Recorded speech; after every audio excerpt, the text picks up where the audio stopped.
it seems everyone survived the Olympics. And now we can all look forward with joy and happiness to this convention.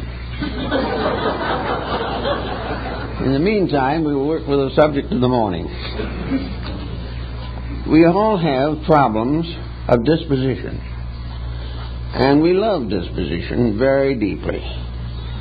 I remember that friend came to me with many difficulties and admitted that they were extremely selfish and that might have something to do with it. But then they spoke right up and said, if it does, I have no intentions of changing.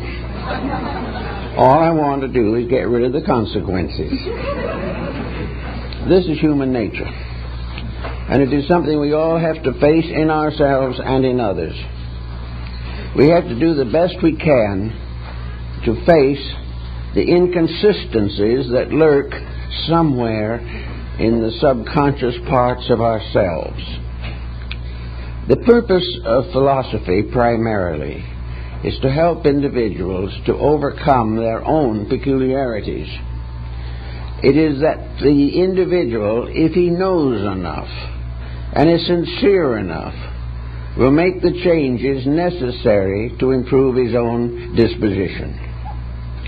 If he is not that sincere or does not have that ability, then nature steps in and presents him with a series of complex situations in which the attitudes that he holds that are not right will begin to plague him. He will suffer from consequences, but he will try to avoid the correction of causes. Now, dispositions are variously influenced by circumstances. Most of the influences that affect disposition come from the outside. On the daily pattern of living, we are all upset and worried and frightened, and we are all trying desperately to succeed, even if it is at the expense of principles or each other. This counts for most of the compromises that we make. We gradually come to the conclusion that the integrities that we really believe in cannot be applied to the common problems of daily living. We know what we should do, but for one reason or another, we do not feel that we are capable of doing what we should do because it interferes with doing what we want to do. Thus it is that in this world, everyone is more or less a servant or an employee. He is employed by others or he is employed by himself. He can be self-employed and still work for someone else. The self-employed individual is working constantly to achieve his own purposes and is loyal to his chief employer, which is himself. Others are loyal to the office of organization to which they belong, and they give the best service they can. And this loyalty is usually recognized. Actually, there are many ways of looking at a problem. One of the ways to look at it is that if you change the outside, there is no proof that it's going to change the inside. The individual who changes his standard of living, moving upward into a more luxurious environment, does not inevitably become a better person. In fact, he becomes more inclined to be a less sufficient person. The more he has, the more the temptations build. And no amount of external success assures the person of a good life. If, on the other hand, the individual starts from the inside, he can gradually learn that the inside will change the outside into what it should be, if it's given a chance. That the best part of the individual's conduct is motivated from within himself. It may be for love of God, or love of country, or love of family, love of principles, service, love of the sick. All these are unselfish dedications which, coming from the inside, enrich the personal life, and also provide a motive or reason actually for existence. There is really no legitimate reason why we are here if we cannot think of anything except ourselves. So disposition is something that you can work with in children, but if you wait too long, you're almost always going to get into a complicated situation. You cannot spoil a child for the first 15 years of life and then have a well-adjusted child later. You cannot be unpleasant in your relationships with friends, family, and business associates indefinitely and retain their friendship and cooperation. So it is very necessary for us to have a proper background upon which to build a life that is valuable and useful. Of course, in these days, we are much inclined to overlook the religious equation. We are more or less of the belief that you cannot apply religion to trade and industry, that the person cannot live according to the laws of God in a world dominated by the laws of men. To a measure, there may be some excuse for this attitude, but it is more or less of an excuse, basically. Because even in industry and business, integrities are important. And integrities are very important to the person himself and the development of his way of life. So I think we can say that basically a good business career, a good achievement in science, or in art and music, investment, banking, law, that all of these specialized fields require a religious factor to maintain their integrities. Remove religion as principles of integrity from any system of thought, and that system will deteriorate and die. Consequently, in human relationships, dispositions must finally come under the dominion of the golden rule. Dispositions must be constantly guided in ways of peace, of happiness, of sincerity. Dispositions must be taught to forgive, must be taught to rise above small personal grievances. All these things are partly possible through a constructive religious relationship with life. The individual who follows the Sermon on the Mount, or one of the dialogues of Buddha, and lives according to these rules, will be a good person. And this good person is not only more secure in this world, but faces the unknown future with a better hope.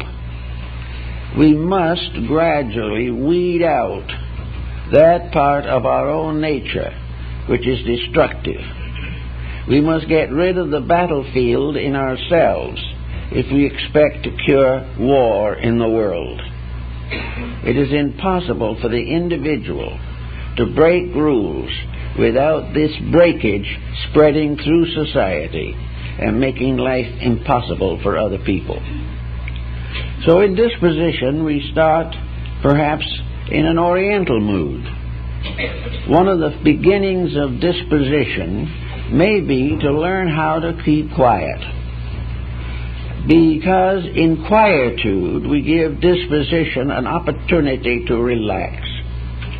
We also give a greater opportunity in meditation and thoughtfulness for character to assert itself over the passing moods of the moment. We cannot make valuable decisions that are really going to work unless we make them when we are in a state of peace. This is very, very necessary to us. Pythagoras warned parents that no parent should ever rebuke a child while the parent themselves is angry.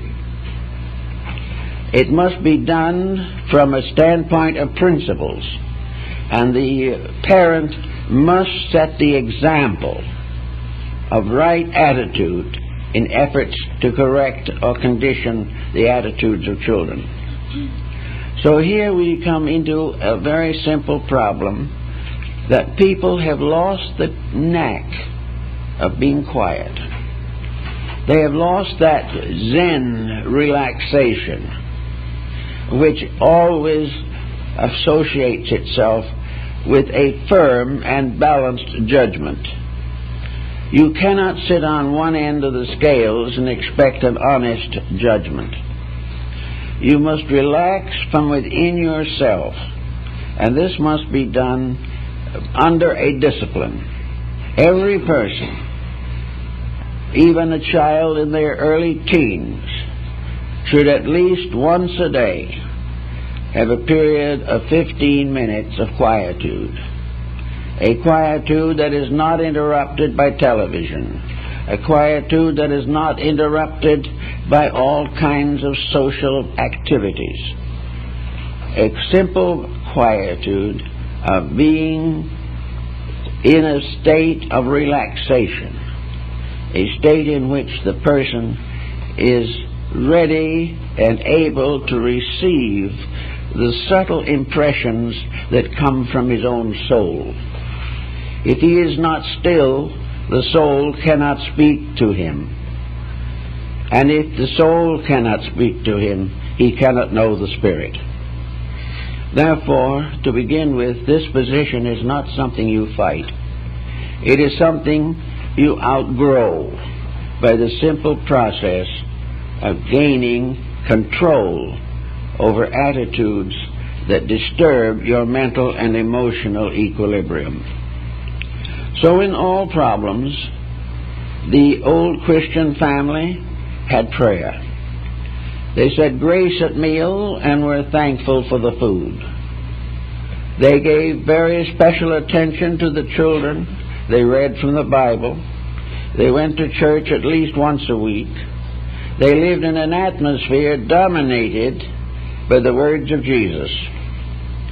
Now, this has passed. Now, there's no doubt in the world that in those days there was a great deal of smug hypocrisy.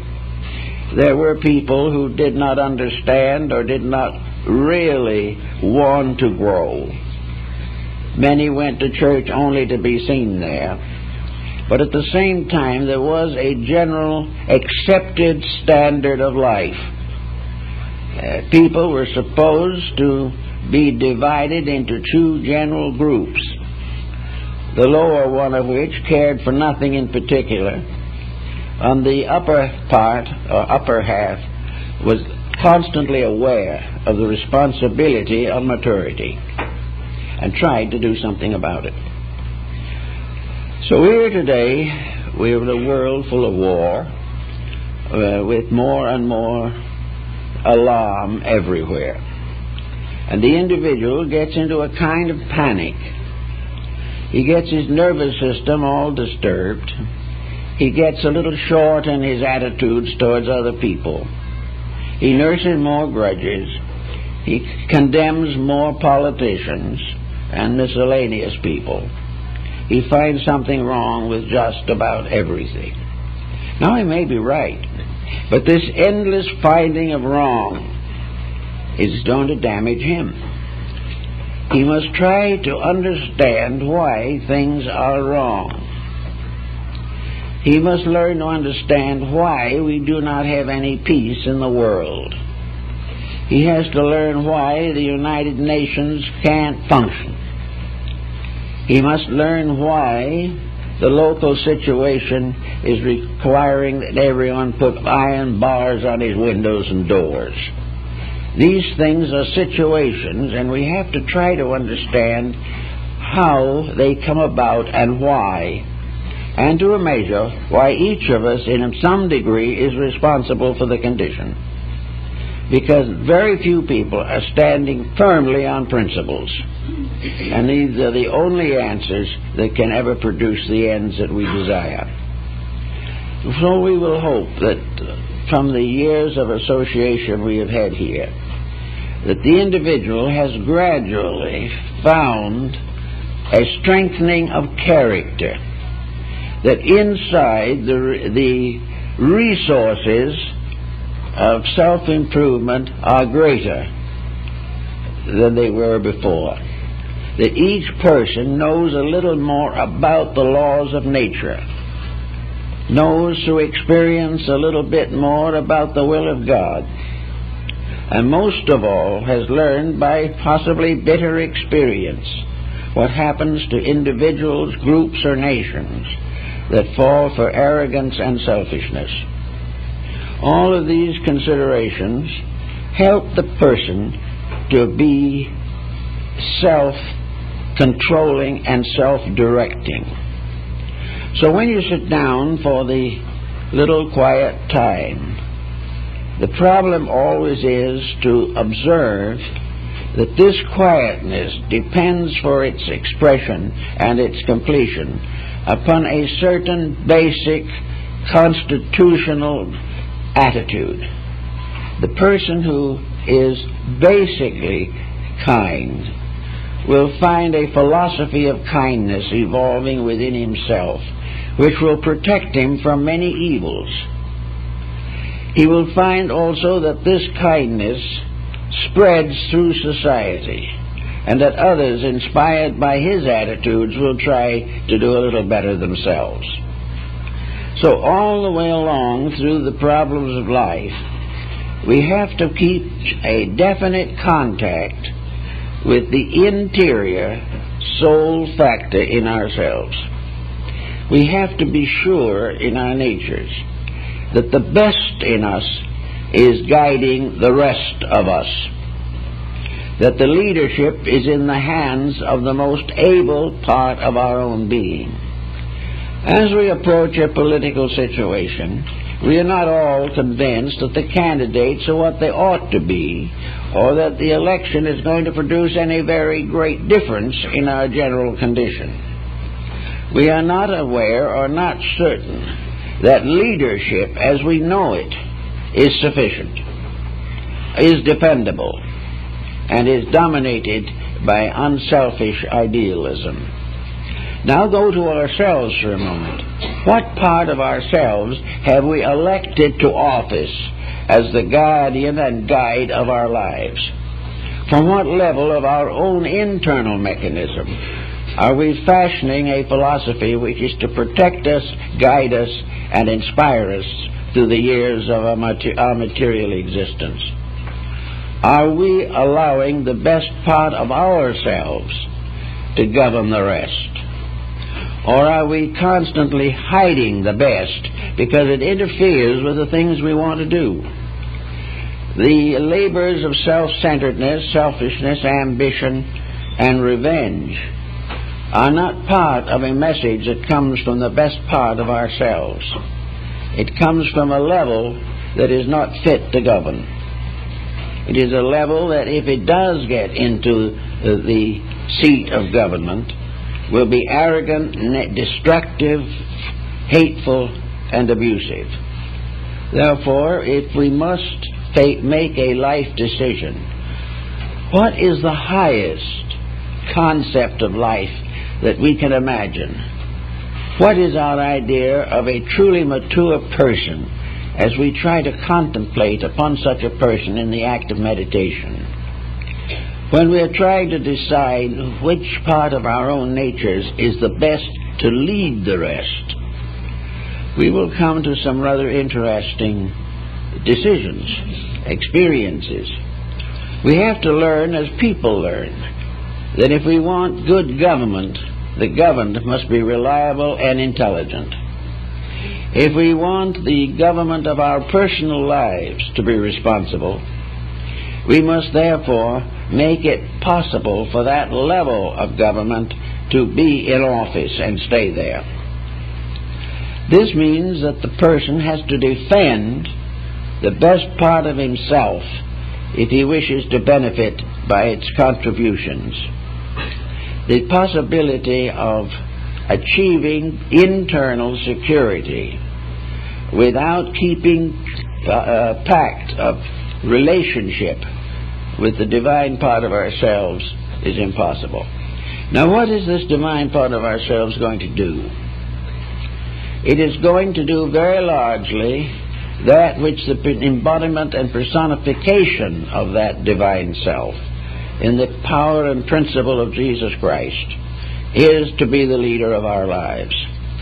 If we belong to another religion, that's fine, because every worthwhile religion has had exactly the same attitude on this subject. Namely, that if we want to achieve security and peace, we must keep the rules of life. Now, one of the things we learn, and which we are taught from childhood in Bible schools and other places, is forgiveness. That we must learn to forgive instead of revenge. That we must learn to be kind instead of critical. That we cannot afford to have so many friends that we can afford one enemy, especially if we have caused that enemy ourselves. So everywhere in relationships, we realize the words, "Blessed are the peacemakers." That every one of us in every walk of life should try in every way that we can to keep the peace. And in so doing, inspire others to do the same. In the raising of children particularly, the keeping of the peace, the maintenance of a family relationship that is kindly, generous, sympathetic, this is the main success of a home. And without it, we don't have a home.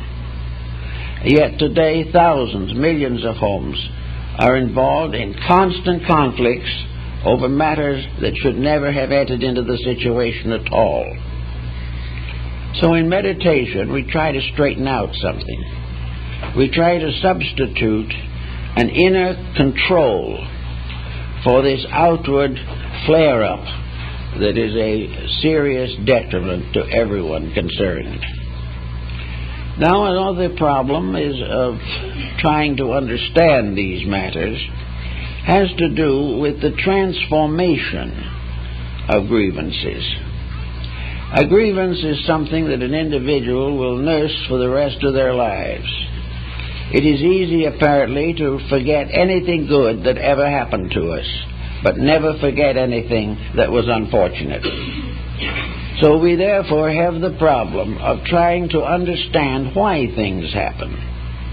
If we have no philosophy of life, or are stock materialists or devotees of the Darwinian theory, we have no problem, because life has no purpose, and each individual is supposed to get along as comfortably as possible until he fades away. But if by some chance we really believe that we are thoughtful, there is nothing to prevent thoughts from being tested. In the ancient mystery systems of Greece and Egypt and India, no one was permitted into the temples for initiatory rites until they had been thoroughly tested. And this is still true in esoteric Buddhism in Japan, China, and Korea, Tibet.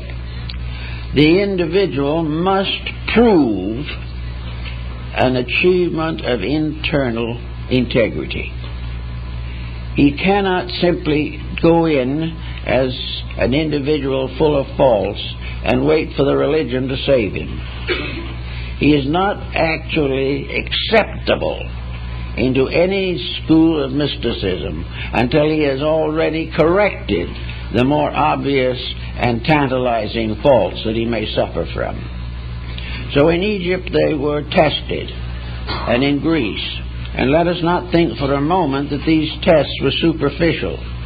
These tests did not consist of a ritual in which the individual simply watched somebody else go through a ceremony. These tests were long, complicated, dangerous, and in many cases failure was almost inevitable.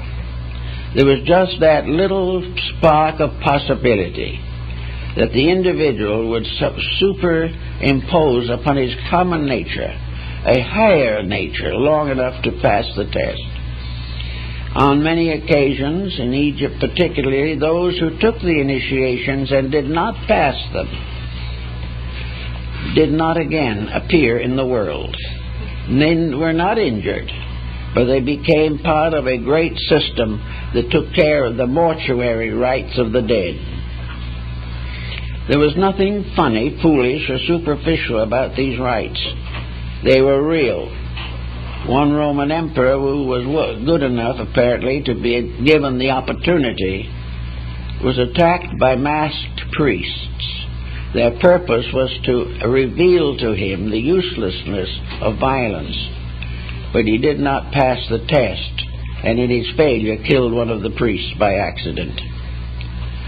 Therefore, these were not just wordy rituals. You didn't pay $5 initiation fee or something, and all went well.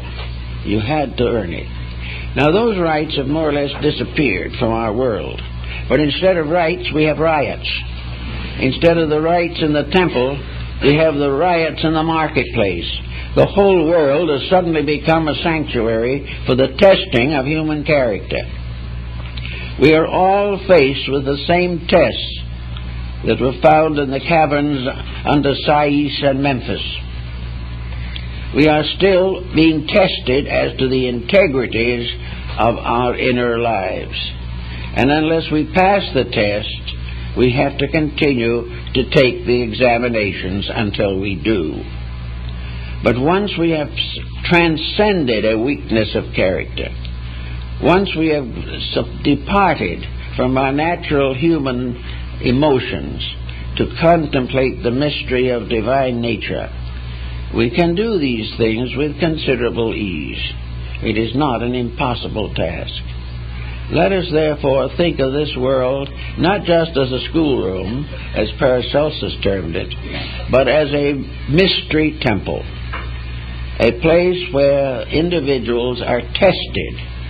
Now, one of the reasons why the old system faded away was because it became ever increasingly necessary for those leaders who invisibly guided humanity through its immediate infancy realized that sometime the child had to grow up, that it could not be protected forever by the presence of divine powers, that it could not depend upon angels and archangels and the seraphim to guide it through the mysteries of life. The child was growing up. It had to stand on its own feet. It had to make its own integrities. It had to prove its own strength. It had to go out and win a victory over the weaknesses which might still lurk within its composition. So the initiations today are in daily life. The family squabble, the business squabble, the professional jealousies, the corruption of office, all these things are problems that the individual has to correct. And everyone in all walks of life who is breaking the law must take the consequences. Now, most people are beginning to be rather aware of these consequences. We are beginning to recognize that we are not living the way we should. And we are also beginning to realize that, at least in part, it's our own fault, and not the fault of some mysterious over-political structure that is going to take care of us. We are each of us dependent upon our own integrities.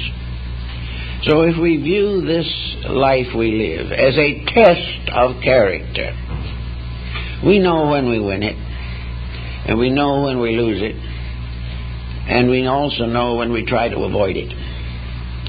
We find that avoidance is nothing. It helps no way. Whatever it was we tried to avoid is still sitting on our doorstep later. We must achieve certain things, and it must be the victory of character over disposition. It is not possible for the individual to continually function in a weather of changing attitudes. He has got to begin to strengthen his purposes, strengthen his life, and make himself a useful instrument in a plan. Now, if this was, as some people still believe, if this was the only chance we have to live, if this is the only life we will ever have, and is the only one we ever have had, it might be a little different. But we have to recognize the fact that what we accomplish now, if it is right, contributes to permanent growth. If it is wrong, remains an obstacle to growth until the wrong is righted. So it is very important, as it was in the ancient days, for the individual to enter the temple with a full realization of integrity. In the Eleusinian mysteries in Greece, the initiation of a candidate was the final statement that that person was right. The temple turned down the rich and the powerful. When one man was falsely accused of a crime which was to be held against him, he asked to be submitted to the test of the mysteries. He asked that the priests who sat in judgment should try his case and decide whether he was worthy to be initiated into the Eleusinian rites. If he was found worthy by the committee that examined him, this was sufficient to assure that no one else outside of the temple would ever have the right to condemn him or criticize him or doubt him for that incident. If, however, as in the case of Constantine, the emperor, he was not sure of his own integrities, he went to Eleusis to be initiated, hesitated, and went away without entering the temple, because he knew in his heart the crimes he had committed. Therefore, in the temple mysteries, the final test of preparedness was a kind of examination in which the life of the person was taken under the most careful scrutiny, sometimes requiring weeks or months of research to decide. But if accepted, it meant that the common faults from which the average person suffers had been already corrected. Then the final correction took place in the rite itself, where the initiate-to-be was faced with the realization that in any emergency of life in which character was involved, he must be willing to die rather than to commit an ignoble deed. Death before dishonor was written in very large letters in the mystery system. No individual was allowed to avoid or evade the fact that his principles had to be strong enough to carry him in peace, integrity, friendlessness, affection, and regard through the most terrible emergencies of life. Well, people say that was all long ago and you can't do those things today. Well, it probably can't. But you can get into the same problems and you can have the same miserable time trying to get out of them. You find that we have to face, in this modern civilization, the future according to the light of the ancient wisdom. If we don't, we're going to be very unhappy, and our homes will fail, and our children will be no comfort to us. So we must work all the time we can. Now, how do we do some of this? Well, we have a problem that most people have trouble with, and that's memory. It's very hard to forget grievances. They keep coming back and annoying us. And there is no way in which a grievance can be forgotten unless senility sets in, or the individual goes under psychotherapy and it has it hypnotized out of his conscious memory. Even then, however, it's liable to slip back. But what is he going to do with a problem that he has hated that he has mourned over, that he has fretted about, and that he has been disillusioned about. One person came to me and said they had not spoken to their own sister for 20 years on a grudge. And I asked her what the grudge was about. Well, she said, as the truth is known, I think you've all forgotten. Nothing remains but the grudge. I know I've got to hate her. Well, this type of thing is not uncommon, and sometimes it goes to church and doesn't pay any attention to that. It feels that it is perfectly right in its attitude. But it's very difficult, in fact impossible, to simply say, I didn't like this person, now I have to like them. Because my conscience tells me I should like them. Well, there is another end to this, which nature provides. And this is what is commonly called in the world philosophy. And philosophy is the reconciler of opposites. It is that power that makes the unreasonable suddenly become factual. It is also that by means of which we can transform any incident of our lives from a tragedy to a lesson. It is actually sometimes possible, I've actually heard people express it, that an injury that was done to them was the best thing that ever happened to them, because it made them think, made them try to find a solution, made them believe that they had to make certain changes in themselves. A man was a heavy drinker, and he carried it like a gentleman for a long time. Then one day he had a serious fight and brutally beat up his own wife. This suddenly he woke up. So this incident, which was a terrible incident, and one that was very hard for the wife to survive, was the end of the grievance nature in himself. He stopped drinking, he realized what had happened, and set his life to self-improvement, which ended ultimately in a better condition for all concerned. So things that happens that are wrong, if we accept that wrongness and realize it, and take it as a test rather than as an unfair situation, whether it's fair or unfair, it has to be solved by consciousness on a higher level than the consciousness on which the grudge exists. We can't settle it or destroy the grudge on its own level. We have to rise above it. We have to see that there is a lesson behind every disaster. There is a great principle involved in every catastrophe. It's hard to realize this, and sometimes our human judgments do fail. We can't quite handle it. But at the same time, it does help in a great many moderate cases of hatreds to realize that they can be changed, and that out of a situation that has been an annoyance, there can arise a great advancement of our own inner development, that we become wiser, greater, better, and more kindly as the result of a tragic situation of some kind. While Pythagoras was teaching at Crotona, he had among his disciples one young man who was what we would call today slow of learning. He never seemed to catch on to anything correctly.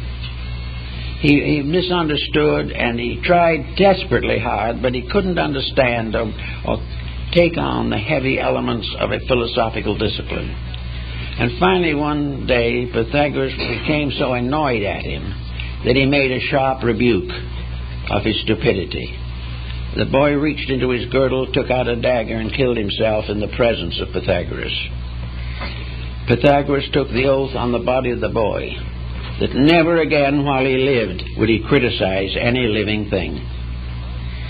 Now these are lessons which are part of the old mystery system, things that we have to learn the hard way, but the learning of them is a great benefit. And as we become less and less addicted to defense of unworthy causes, we have more energy, we have more vitality, we are able to accomplish more. There is nothing that drops us into neurasthenia more easily than a constantly negative attitude on something. criticism ends in a definite psychosis, and it becomes chronic, and it will gradually result in early senility of the involved person. It is a waste of energy. The only use of energy that is not a waste is kindness. Otherwise, it is a loss for all concerned. Out of kindness comes all the good that we can do for ourselves and each other. So the problem of getting around this business of dispositions is to recognize the disposition not as a disaster but as a challenge. And also, for once and for all, get over the idea that our disposition has been adversely affected by other people. Other people can do what they can to make us uncomfortable sometimes, but they cannot reach us if we are solidly established in principles within ourselves. We can take whatever they say and take it in kindness.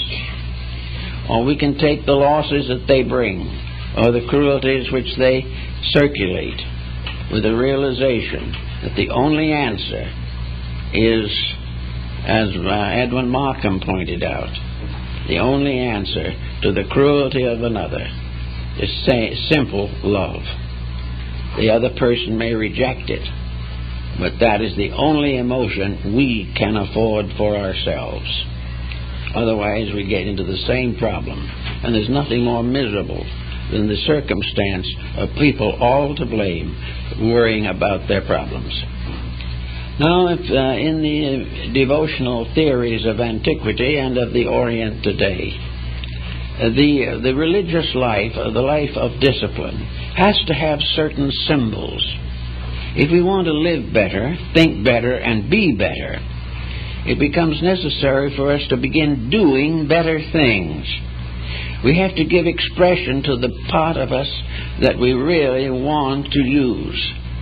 The individual with all the resolution in the world to be kindly doesn't have the full fulfillment of this resolution until he is kind to something or for someone. Therefore, the individual must begin to manifest in daily life the symptoms of the things that he should be doing. Now, a great deal of unhappiness, misery, and conflict comes from people who are actually not using faculties and allowing them to more or less decay. The individual who does not have a well-planned program of constructive activity is apt to fall back into destructive attitudes.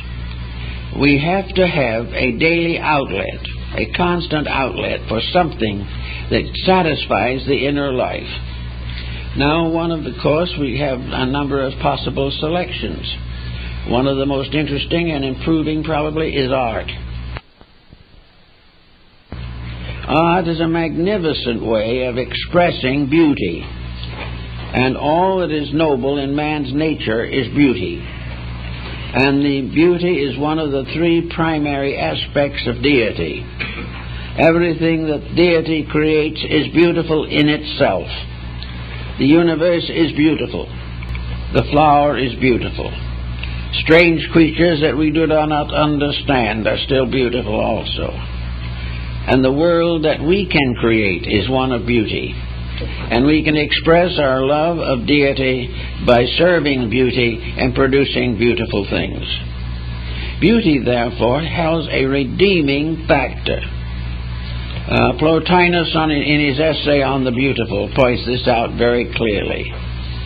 That next to the very breath of divinity, the presence of beauty is a benediction. That it is something that should always be thought about and cultivated.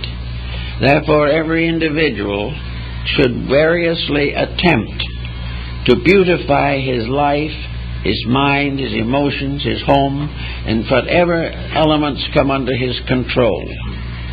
The neglect of beauty, the neglect of self-respect for order, symmetry, pattern, all these things disintegrate our integrities or reduce them. And once we have begun to slip into negatives, we can slide very easily the rest of the way. So one thing we must do is to find ways of expressing the new emotions and feelings that we have developed. If we want to do something, if we really love humanity, we will go out and help someone. We won't just simply do the same old things we've always done and feel that the attitude is sufficient. It is not. No virtue is really a proven virtue until it is used to do something that brings joy, comfort, peace, or security to others. Every bit of selfishness, therefore, violates the rules of integrity. So we have all kinds of choices. There are things, music is a good choice, art, the dance, architecture, photography, all kinds of art, hobbies, crafts, and all types, ceramics and wood carving, fabrics, all the things in this world which imply beauty and are made from a conscientious desire to express something within ourselves that is going to be beautiful and produce happiness. We have here in the library a large collection of folk material created by primitive people. We may or may not think these primitive people are great artists, but if we go through the products of these persons, most of whom cannot read or write, have never had a lesson at all, have only used little local things that they have available to themselves. From this kind of talent has arisen works of art that equal anything done by Michelangelo or Leonardo da Vinci. Art is the expression of the longing for beauty within the self, is fulfilled by the expression of the best that we know, trying to express something that is locked within our own souls, and we're trying to get it out. And it is very important that everyone who wants to improve character should find some way of doing things that make life warmer, more gentle, and will create appreciation by others. Maybe the appreciation of others is simply a kind of little human reaction that we enjoy, but it's not too seriously bad to be appreciated if we do something worth appreciating. It all rests with us. So wherever we want to find a more warm and gentle and kindly way of life, we must try to build it into our daily happenings, so that in little ways we become exponents of these moods of more gentle thoughtfulness. After you go a ways in Eastern religion, perhaps, or in practically any of the esoteric schools, either of the ancient or modern world, we also pass beyond the period of meditation into something else. We pass gradually into the internal experience of universal citizenship. We suddenly realize that we are not little ants of some kind tied to a small planet. We are not just something that's floating around in space on a molehill. There is much more to life than this. As we begin to unfold our own inner resources, we discover that the universe inside of us is more vast and more wonderful than the one outside of ourselves. If we go deeply enough into self, we will also discover the deepest parts of infinite space. Within the individual is a great universal mystery, a mystery that we were created to solve, a way of life which we must find and live with to fulfill our destiny. And if we do not pay any attention to this now, if we feel that it's much more important to buy a few stocks and bonds and buy a bigger swimming pool, then we will come back sometime and may have to swim in the ruins of our own swimming pool. Actually, This tremendous universal experience is something. It suddenly reminds us that we are part of a divine purpose, that each of us was predestined and foreordained to a ministry of universal redemption. We are here to do things. We are here to make the world more beautiful. We are here to prove that love is real and that it is not subject to all kinds of temptations and ulterior motives. We are here to become harmless, and in being harmless, gain the greatest possible strength, the strength of infinite virtue. So we have to try to get this idea of citizenship into our system. If we decide or resolve that we can't change ourselves in this life, then we have to recognize the fact that what we cannot do will be done to us. We will change. If we have to pass through the grave and into another embodiment in order to change, that is the way it will be. But change we will. And sometimes a new life is a new chance to get away for a while from all the mistakes we made in the past. But the fact that we get away from them doesn't mean we've cured them. So our new embodiment is burdened with a lot of unfinished business. And this unfinished business is perhaps most clearly defined as evidenced by disposition, temperament, and character.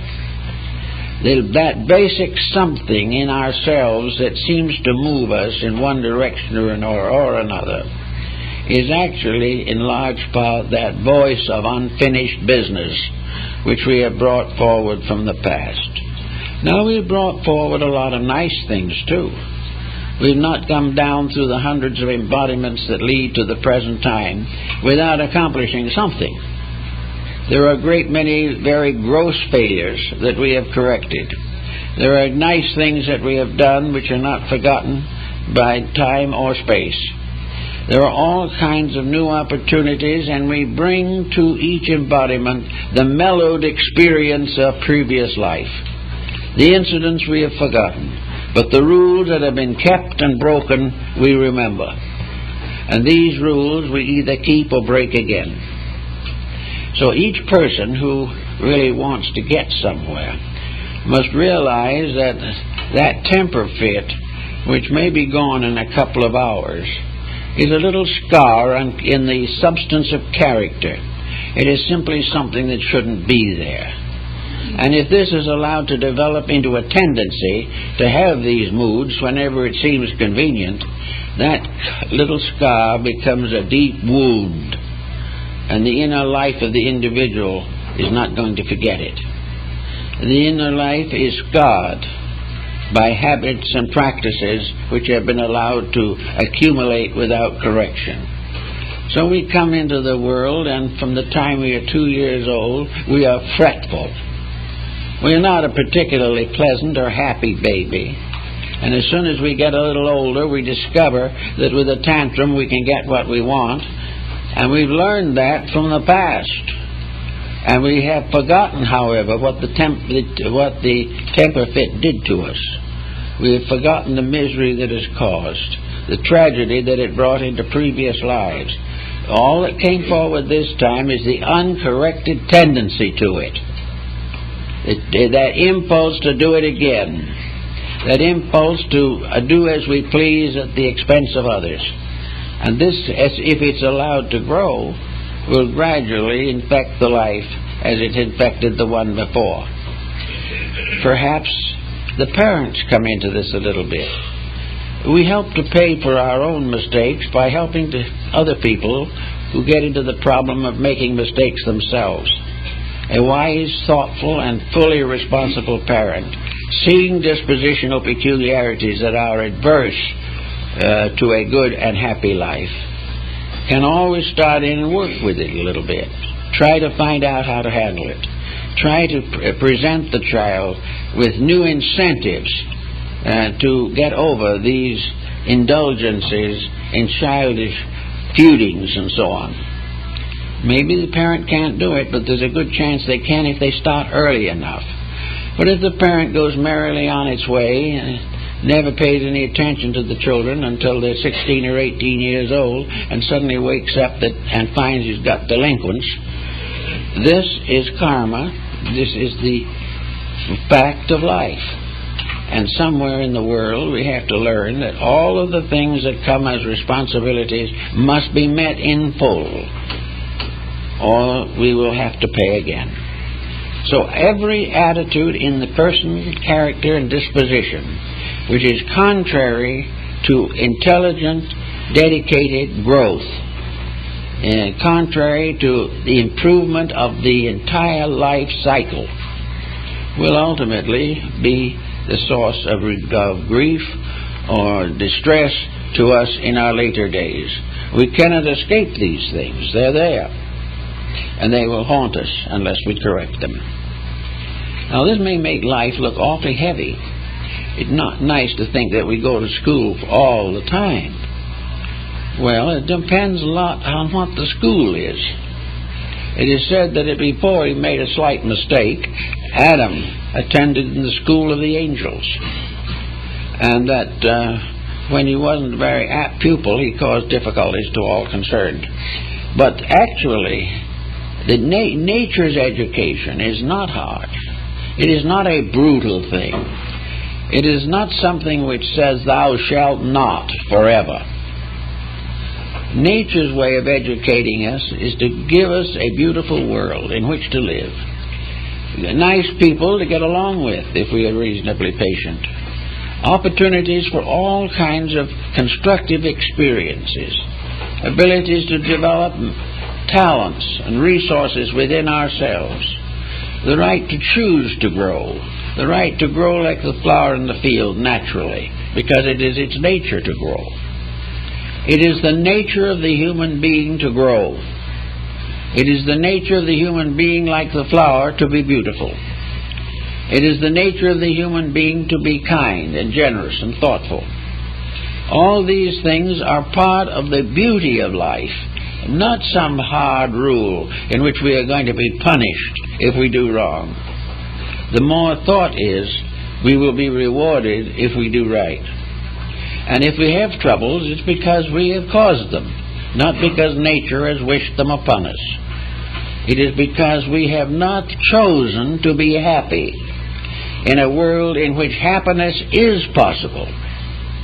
A happiness, at least a very complete contentment, by means of which we can live a life that is useful, constructive, meaningful, and do all the better things we want to do without falling victim to the negative aspects of our own disposition.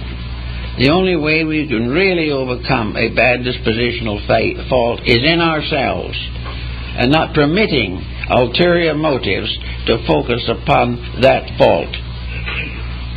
In old days, they always thought that demons and evil spirits were tempting human beings to make mistakes. We've kind of gotten over that point of view, however. We've realized finally that it's not necessary to have demons to help us make mistakes. We can do a good job of it all by ourselves. But we still like to blame something. And when it reached the point where we couldn't blame the devil, and we couldn't blame demons that were supposed to lurk under the front doorsteps of the houses, then we had to find someone else. We had to have a scapegoat. There had to be some reason why we did wrong, and it just couldn't be ourselves that's to blame. So in the development of a scapegoat, we have gradually developed the process of transferring the causes of our discontent to those around us. We're going to blame one relative for one thing and another for something else. We are going to avoid very carefully the recognition that the ability to succeed in spiritual matters rests entirely in our own keeping. The parable of Jesus walking on the waters has been used in a number of metaphysical systems as a representation of the Christ spirit in man walking upon the storm, and walking where no ordinary person can walk. And that in walking upon the waves, it means that the enlightened soul can walk upon the corruptions of life without drowning, without being controlled or directed by the infirmities that arise in our daily living. So we can all walk upon the waters of our own problems. We can say to the oceans, "Be still," and they will be still. We can say to our own hearts, "Be still, and know that I am God." These things can happen. Until they happen, we're all going to be in trouble. And it's too bad if we can't grow enough to make sure that we get rid of most of our troubles in this life, at least. Maybe there was an old saying that was quite prevalent in India and among some of the schools that originated in India, that when the individual really was determined to do right, all his old bad karma was dumped on him at once. Because it seems that no one puts the rocks in the way of someone who isn't going anywhere. But the moment you go somewhere, you have to use resources that have strength behind them. If you want to suffer, you can stay just as you are and enjoy it if you can. And some do. But if you want to grow, you're going to be forced to face issues that you have previously carefully avoided. You are going to have to do things that you really did not want to do. So it is an idea that the moment you make a dedication, your troubles increase. This is not true. Dedication never caused a problem. But dedication can come into complex relationships with big problems that you yourself have already caused. So if you want to grow, you have to have growing pain of some kind. Every child has it. They go through nervous tensions and all kinds of things trying to grow up. When we want to grow from a modern, present, immature level of life and thinking to a higher one, we have to face challenge. We have to discover that there is in ourselves something that doesn't seem to want to grow, that it wants to live its own peaceful life. In the famous Wagnerian opera of Siegfried, Fafner, the giant, who was rewarded by Wotan by being given the treasures of the Nibelung, went into a cave and buried the treasures. And then Fafner, the giant, changed himself into a dragon and went to sleep at the entrance to the cave to guard his treasure forever.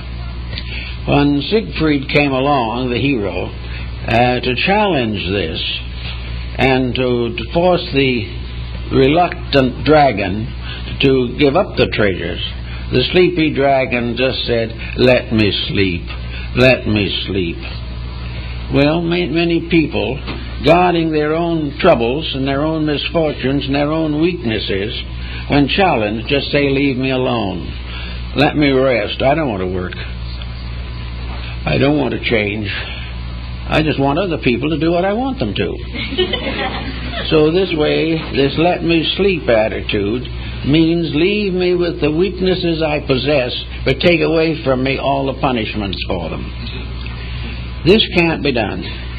But as I remember several Hindu metaphysicians I knew years ago pointed out to me, namely that one of the signs of healthy growth is the fact that you're expected to be better than you were yesterday. Each day must be an advance, or this impulse of growth turns on itself and sours. The real part of growth, once you assume it, once you decide to live a better life, you have to stay with it, because if you fail, it was worse than it was before. But this victory is there. We are all here because in each of us is the eternal flame of divine life. We are here because we are sparks of a divinity that is eternal. We are here because that spark in us is clothed with a series of vestments which we call sometimes bodies and sometimes veils. We have not only the spirit, but we have a soul nature, which is equivalent in the West to the Buddhist concept of Bodhi, the enlightener within ourselves, the soul. We have a mind of two levels and stratas, a mind of creative power and a mind of repetitive powers. We have emotions, which are both ideal and material. And we have a physical body, which is not a principle itself, but is a receptacle of all of these higher principles that function through it. So we live here with a visible body, which is the tail end appendage of our complete natures. We live here with this inside power, the power of feeling, the power of thinking, the power of believing. And we have a tremendous energy equivalent with which to work. We have been given a body that is a very wonderful thing. One article I saw not long ago says that the human heart, by testing and checking, is able to outlast and outlive 7 expensive automobiles, each of which has been driven 100,000 miles. The heart would take that as just an ordinary job. This heart within us is unbelievable. It is something that gives us the right to make better decisions, the right to grow, the right to be wonderful people, the right to breathe, the right to have friends, to see nature, to do all the things that would make beauty. And yet now we are beginning to realize from psychotherapy and various psychological conditioning systems that we can cut down the endurance of the heart by nearly half by negative thinking alone. Criticism sickens the heart. Pleasure, joy, reward, gratitude strengthens the heart. So even the body has to pay for the mistakes of the thing that lives in it. And because of this, we don't realize that a large part of the vitality of life is wasted trying to avoid work. Next, we have the emotional nature with its various factors and elements to consider. We have emotions that run all the way from idealistic spiritual convictions to the most corporeal passions and fears and hates. The emotional nature is also, however, a beautiful thing in itself, and it carries the karma very largely that results from the failure of the power that lives in that body.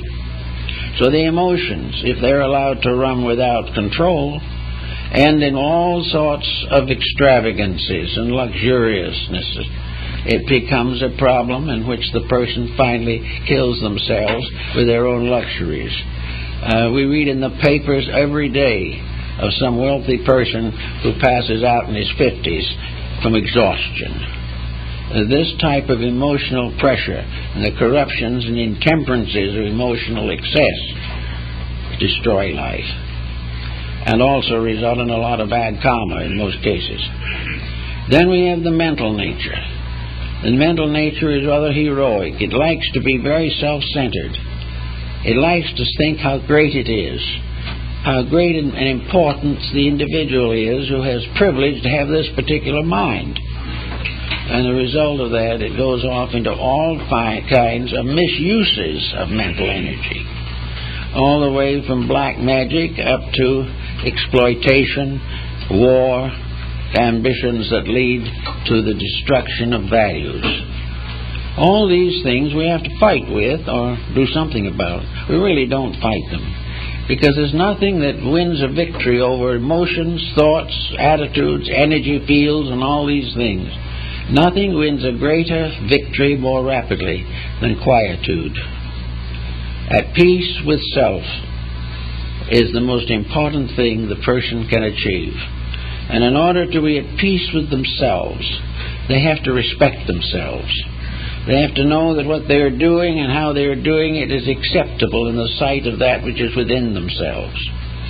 They also have to realize that they must fulfill the burdens and responsibilities which they have assumed in life, not to regard them as burdens, but to regard them as opportunities. Every problem that confronts us is an opportunity to grow. It is a chance to be bigger now than we were yesterday. It is a chance to solve something.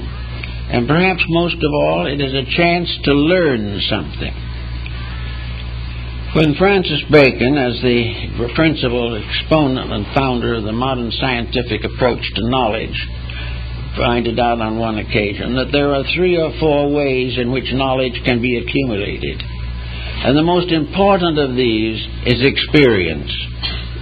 Experience can be anything from the farmer in the field to the technician in the laboratory. Experience is the privilege of knowing for certainty that various causes have inevitable effects. Experiences tell us what we can do and what we cannot do. And all of the great scriptures of the world were based upon the experiences of prehistoric human beings, or perhaps visitors from larger and more friendly worlds. But experience is the great teacher. Experience will tell us when our stomachs are not being treated properly. Experience will tell us when we offend our children. Experience will tell us when we vote for the wrong candidate. Of course, this is a little intangible because they don't always have a candidate worth voting for. But we do the best we can. This is one of the intangible uncertainties that Bacon, I think, would probably say requires laboratory research. That is, they must keep on experimenting until they find out that which is good. But in all ways, we have ways of growing and learning, and we do have ways of getting away from the parts of ourselves that we can't get along with very well. We can get our minds off of ourselves. The individual who is all wrapped up in himself has been described as a very small package, and that's what he is. It is perfectly possible for us to become so much more interested and involved in important things that we have no longer time to spend all our energy trying to please our own egos. It's not necessary for us to just go along doing things that don't mean much, but there's always ways in which we can learn to make better use of the powers that we have. We can get our minds off of ourselves by involving our minds in educational projects. Now, in education, there's a little question as to what constitutes education. We're not entirely sold on educators at the moment. I remember noting in a paper, I don't remember where, and I'm not going to be quoted, but the substance is good just the same, that a certain university professor wrote a textbook for his class, and the work had so much profanity and pornography in it that it was not fit to be published. Now, this is something in education. But we do know there are certain forms of education that can always have a certain utility. Any education that brings people together is important. And one of these is language. The more we can think and understand other people, the sooner our problems will become less. So if we want to do something, to learn something, learn how to talk with a neighbor from another land. Try to understand life, and having learned some of the language, maybe go and visit the country. This is an opportunity to open doors of friendship. There is nothing competitive about learning another language. We either have aptitude or we don't. But whatever it is, we can do something to bring each other together in some form of compatible relationships. Another very interesting form of work, naturally, is the study of comparative religion. If we study comparative religion, we do not need to take the attitude that we have to be the center of the stage. Comparative religion should help us all to have a better bank of strength references by which we can direct our own activities. By comparative religion, we can heal in our own hearts the wounds that competitive nations are not able to heal geographically in these days. We are getting a very bad misunderstanding of religions due to the fact that most people in various countries are not living them. There is no such a thing as a religion that really believes in hate. There are a great many that practice it, but the actual fact of every religion is that the final end of man is to make peace with humanity and find final emancipation through the love of deity. These kind of things help to give us something a little more important to think about than our own grievances. Then we can develop various service fields that will help. Broken homes need someone to help them. Working families need someone to watch children. All kinds of opportunities arise to be of service, and an hour of service is more important than a month of fretting. A little effort to do things that some way are an echo of this character within us, giving the best part of ourselves an opportunity to reveal its own natural gentleness, kindness, and affection. If we can do some of these things, life will be a lot easier for all concerned. And if enough people do these types of things, there'll be no more wars. Wars are merely nourishing hates and ambitions and selfishness. Wars are built up by false values which are negative and produce nothing that is any good. To just have one moment of gentle insight and understanding will bring more peace to this world than a world of wars. We have to find the healing areas, and in every individual, the best part of himself, the deepest part of himself, is also his great physician. Many of the maladies of today and of other days are simply the result of thoughts and emotions that have gone sour and have afflicted the body as well as the mind and emotions. Many psychiatrists are working all the time with people who really are destroying themselves by nursing grievances. Get out of this habit entirely. Decide definitely that you're going to look back and remember some of the good things that happened. And if you sincerely believe you can find a good thing somewhere in the past, it's high time you made up one right now and got to work on it. If you haven't any good memories now, make some so you can have them in the future. But get rid entirely, as much as humanly possible, of every negative attitude, and get rid of trying to pass on responsibilities to other people. You will find other people will be more friendly and you will like them better if you don't keep on accusing them of being responsible for your faults. That's liable to prove unpleasant to the individual you are accusing. Keep these things straight, and most of all, start out by forgiving your enemies, being sincere to your friendships, and to live as far as possible, mentally, emotionally, and physically, without ulterior motives, dedicated to the fact that we're here to learn, to love, and to live.